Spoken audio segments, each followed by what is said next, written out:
Donc, bonsoir à tous. Donc, je suis Frédéric Auclair, chargé d'affaires juriste au sein de l'INPI, Institut national de la propriété industrielle.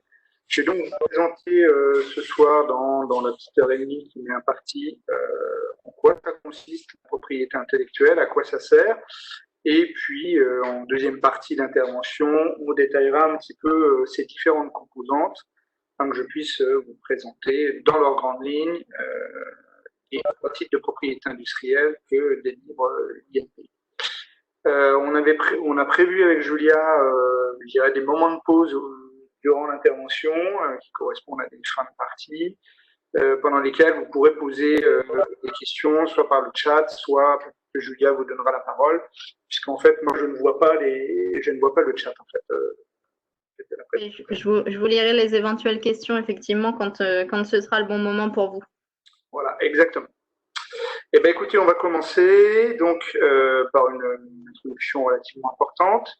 Quelques mots sur mon employeur, l'INPI. Donc, c'est l'acronyme d'Institut national de la propriété industrielle. C'est l'Office de propriété industrielle français, qui a donc le monopole de délivrance de trois types de propriété industrielle que je vous détaillerai plus avant dans la présentation, que sont le brevet, la marque et le dessin et modèle français. C'est un petit peu la mission historique et régalienne de l'INPI. Et à côté de cette mission historique, sont greffées d'autres missions, comme vous pouvez le voir, qu'à côté de la délivrance des titres, il y a également assurer l'information du public quant à la délivrance de ces titres, avec notamment la mise à disposition des bases de données qui regroupent ces différents titres.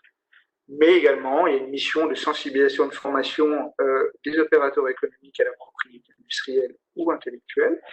C'est, par exemple, ça explique pourquoi je suis parmi vous ce soir pour vous présenter ça. On aide à la lutte contre la contrefaçon également en assurant le secrétariat du CNAC et on assiste au gouvernement dans la préparation des différents textes relatifs à la propriété industrielle et on représente également le gouvernement français dans différentes institutions internationales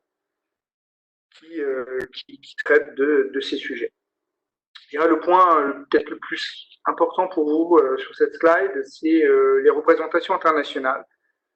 Sachez que j'ai des collègues qui sont présents dans les cellules économiques de certaines ambassades à l'étranger, des pays qui sont indiqués, et qui peuvent éventuellement, si jamais vous faites de l'export et vous rencontrez des difficultés sur les territoires qu'ils traitent, vous aider à résoudre des difficultés, que ce soit avec des particuliers ou des entreprises, soit avec les offices ou les organismes étatiques des pays concernés. C'est pas très connu. Voilà, sachez-le, vous retrouverez les adresses web, les coordonnées téléphoniques des collègues sur le site de l'INPI.